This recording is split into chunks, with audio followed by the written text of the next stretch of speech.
Hello, this is Brian again. Welcome to the next installment of my Mast Park area hike, walkabout, whatever you want to call it. It's not a real big hike, but it's definitely better than being lazy and sitting around my house all day. So, let's see. I'm about to cross over the river, the San Diego River.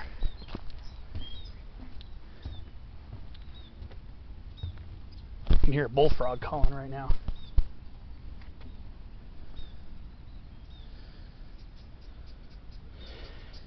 Yep, sort of evidence of a bullfrog. They kind of have a sound.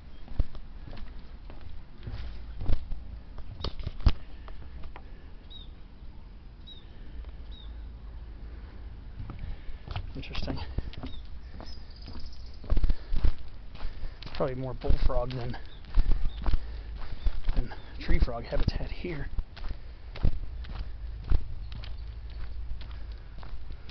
So this is the Riparian Corridor, folks.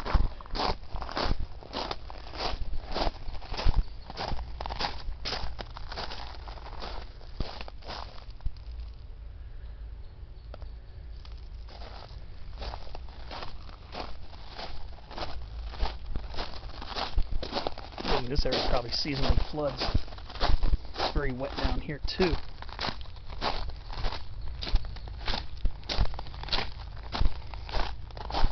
You can see some water in here. It's all these huge cattail plants.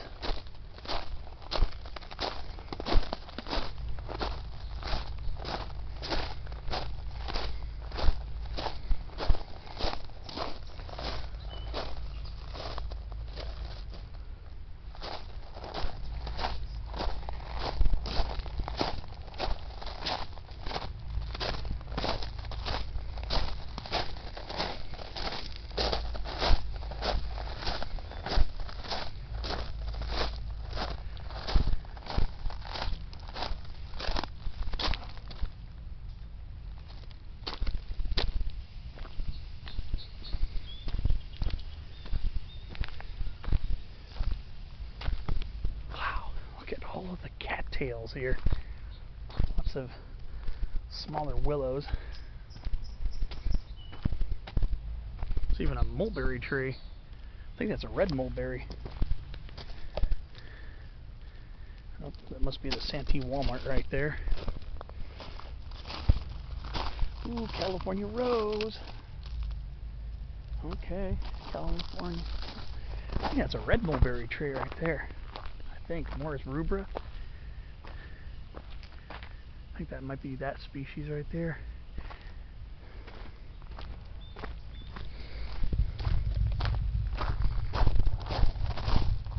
Definitely not going up there where the stores are and stuff. But yeah.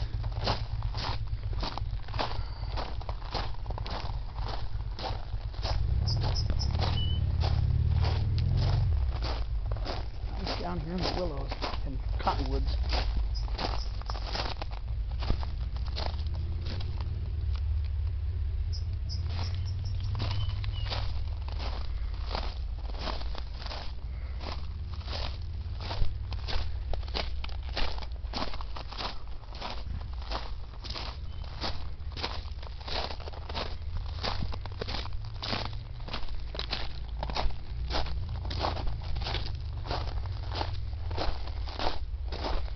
This soil's so loud to walk on.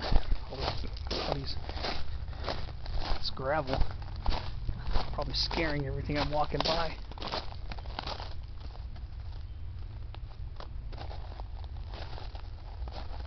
You can hear another bullfrog calling.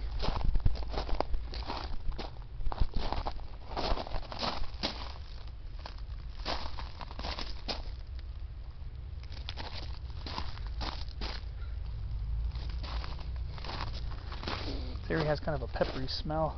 Probably this yerba mansa.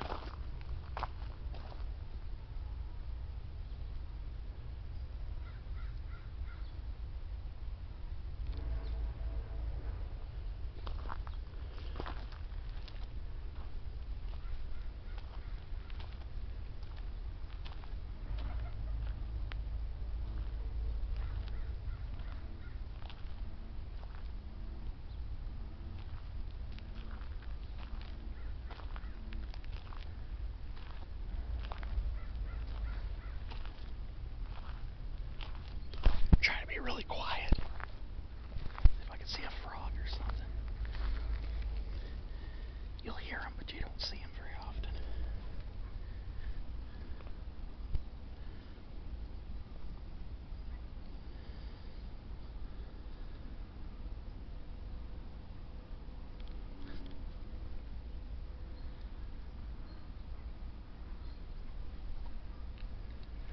I can hear them calling right now. I just can't see them.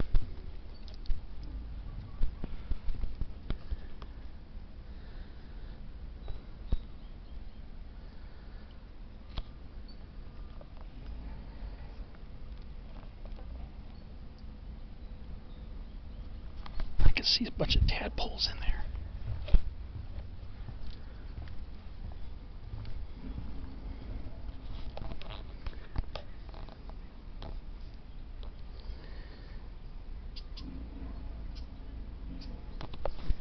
A red-eared slider. I saw a turtle with a red-eared slider. I was hoping it'd be cool to see the western pond turtle. That's our native here. But I saw a red-eared slider swimming in there.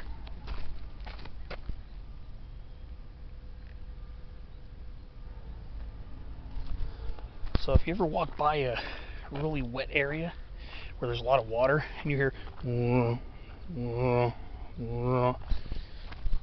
so it's the American bullfrog.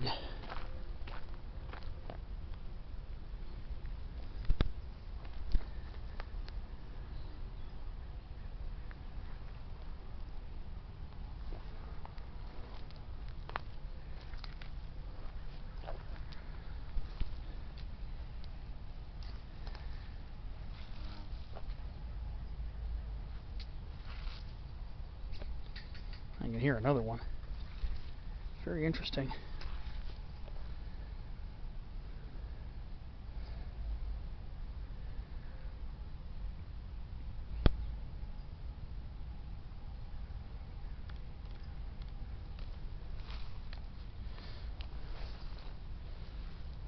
Yeah, I don't see anything though.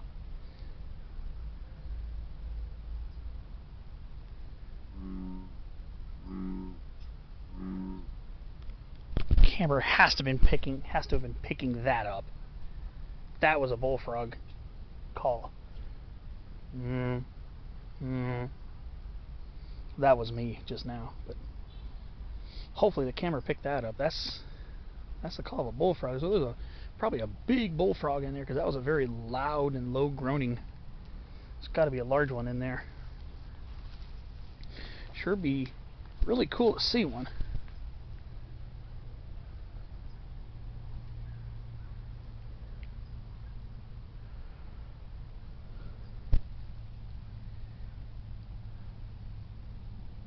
That would be really cool to see one of those.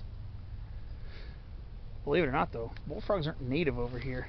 They're very successful here because they're actually high up on the predatory list. So that would be...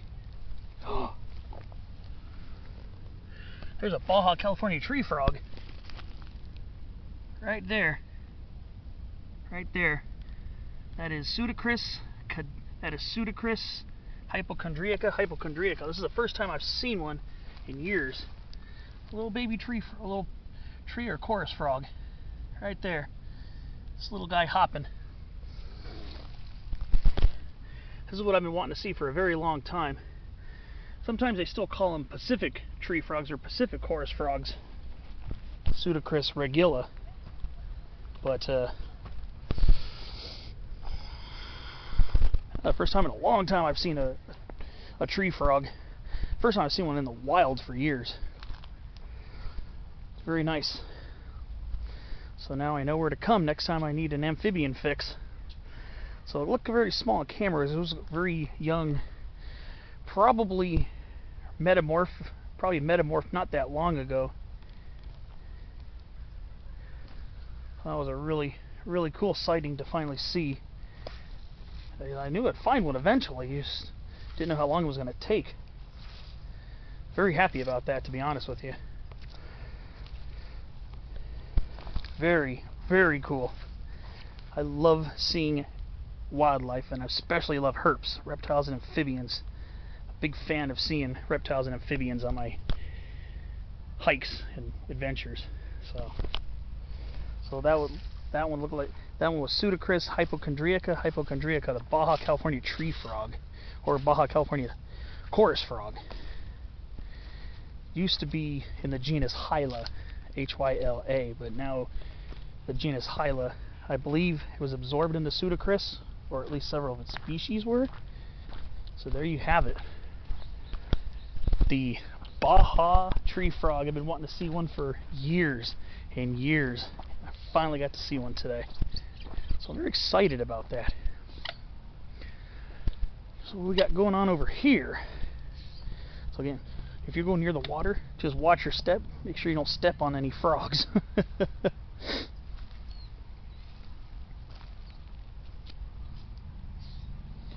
Just watch your step.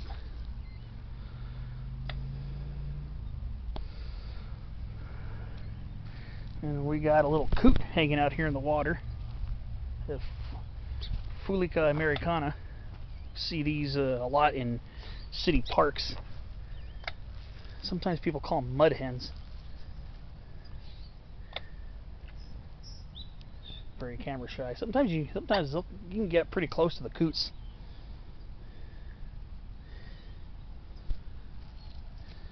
But yeah, that was pretty neat. Finally saw a Baja chorus frog. The genus Hyla was for the tree frogs, and I guess it was absorbed into Pseudocris with the other chorus frogs in recent decades.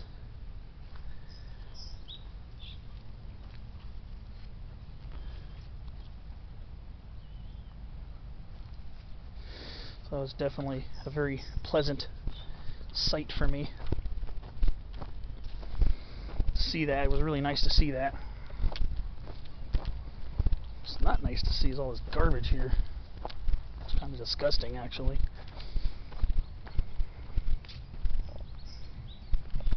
But I was talking about the bullfrogs, that they're not native species. They were introduced out here, probably for game hunting, because their legs are delicacies.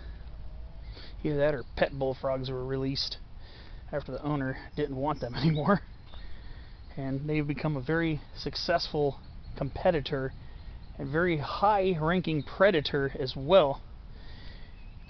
So I would imagine the bullfrog probably is detrimental to our native chorus frogs, I would imagine, because bullfrogs will eat whatever they can catch. Bullfrogs have been known to eat rodents, birds, frogs and toads, even snakes, believe it or not. So bullfrogs are extremely well equipped and very adaptive. And ooh, look at that dragonfly. That's a big one. Big beautiful dragonfly. There's a lot of mosquito fish swimming around in here too. So I'm sure the bullfrogs have a lot of stuff to eat. Like I said, they are very high-level predators with relatively few predators themselves, so they've become very successful. And then the taxonomical name, the taxonomy is very disputed, especially in rondid frogs, R-A-N-I-D, rondid frogs, because they were mostly labeled as being in the genus Rana, R-A-N-A, which is Latin for, literally Latin for frog. A lot of the bullfrogs and leopard frogs that were listed in the genus Rana have been suggested to be placed in the genus Lithobates, L-I-T-H-O-B-A-T-E-S. So they have proposed changing it to Lithobates. So the bullfrog, which would be known as, formerly known as Rana catesbeiana, would be Lithobates catesbeianus. That would be the bullfrog's new name.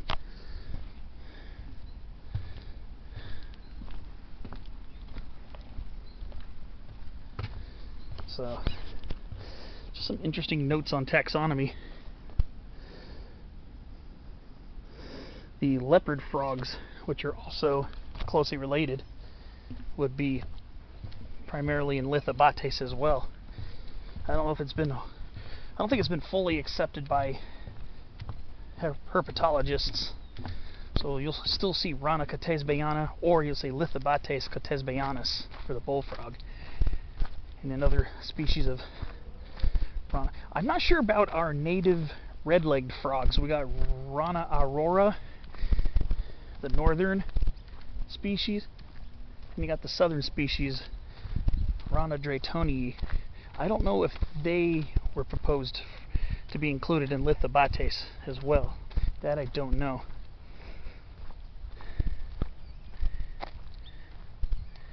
Oh, pretty interesting.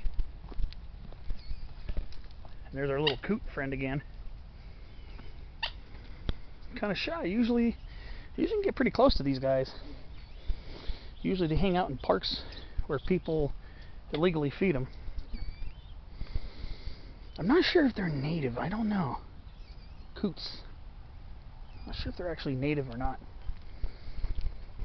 But it's interesting. So I guess this will probably be it.